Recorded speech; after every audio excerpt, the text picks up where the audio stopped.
and welcome to Reviews for You. Today I'll be reviewing the horror film Ready or Not. Directed by Matt Battiato-Olpin and Tyler Galletti. Matt Battiato-Olpin is actually a former lead singer of a rock band, Slink A. Never heard of it. But he does have a few directing credits to his name. Directed Southbound, VHS, and Devil's Due. Actually pretty decent film, so went in with a little, little credit to his name. Written by Richard Murphy and Tyler something, I don't know.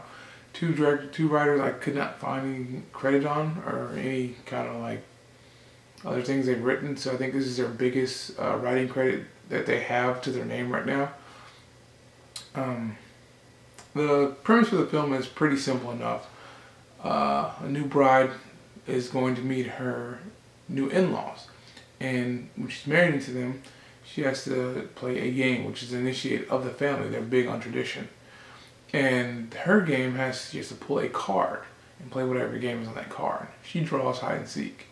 And unbeknownst to her, it is a deadly game of hide and seek, where she hides and her new in-laws are going to kill her. Knives, guns, whatever they can get their hands on. The film, this is a premise I've seen done already and executed actually much better in a film called You're Next. Not the exact same thing. It's a woman meets her boyfriend for the first time, and a bunch of killers show up, and it's literally her versus the killer fighting for survival, which is this film, but that one's written better, directed better, and actually, and that was actually directed by Adam Wingard, one of the guys on VHS, who Matt Battiato-Olpin actually co-directed too. With this film, there is quite a bit of dumb writing in this. You have characters who don't see red flags literally thrown at their face. You have Grace, who, upon the first time meeting, not first time meeting, but right before she gets married, her husband is literally asking her within the first 5 minutes of the film, "Are you sure you want to marry into my family? These people are fucking terrible. Do you want to marry? Sure you want to, become one of us?" And I'm like, God damn, he's asked her about 3 times. She's yes.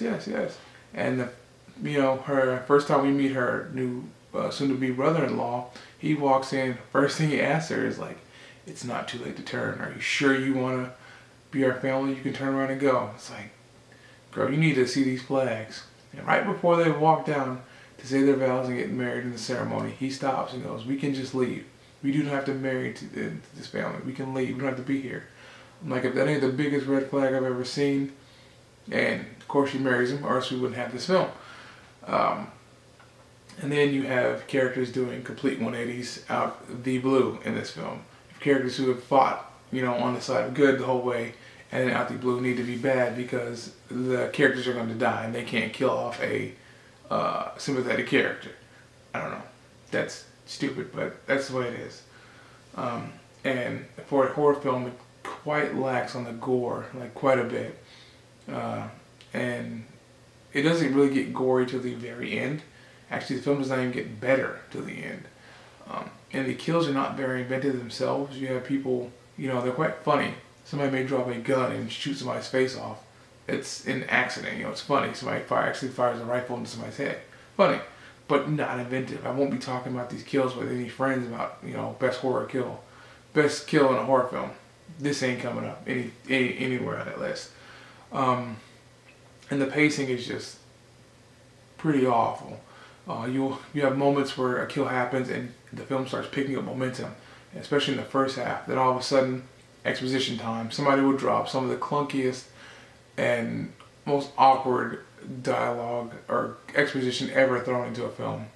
It's like, why are you doing this? I understand it's this, it's a ritual to stave off a ghost. Okay, you told me once. Don't need to know that every time somebody dies. Don't need to know that. You have people turning their backs on people fighting for their life. They're not going to go down easy. Don't turn your back on them. I don't know. Whatever. I know I said a lot of bad things about the film, but the most, the saving grace of this film is Samara Weaving's acting. She sells this performance. She gave it her 100% all in this film. You will believe there's an actual woman fighting for survival. Um, she may look like a discount Margot Robbie, who I actually thought was in this film until if you watch the trailer, you're like, oh, that's Margot Robbie. This film's crazy. And then you see the credits, you're like, that's not Margot Robbie. Didn't know it. She's actually Hugo Weaving's daughter, niece, who most famous from being Agent Smith in The Matrix. But she may look like a discount Margot Robbie, but her acting skills aren't a discount. She, like I say, she sells 100%. She's the saving grace of this film.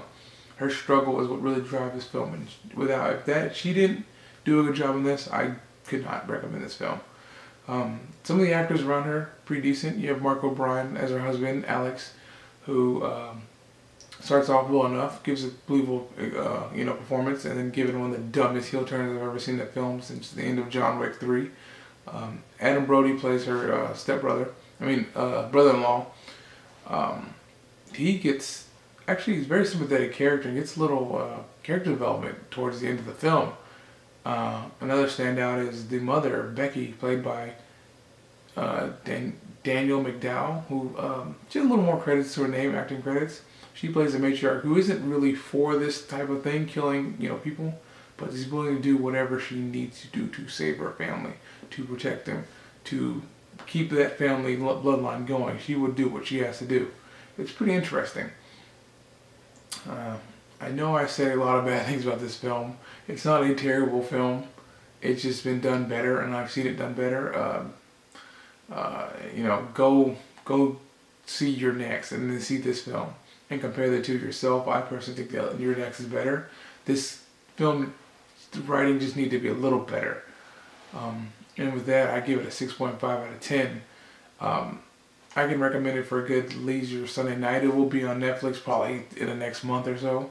I'm pretty sure it will be, But it's a pretty decent film to go see. You may like it more. If you're a big fan of horror, go see this film. Thank you for watching the review. Don't forget to like and subscribe. And if you have any questions, comments, or any constructive criticism, please leave them in the comments below. Thank you for watching, and enjoy your movie.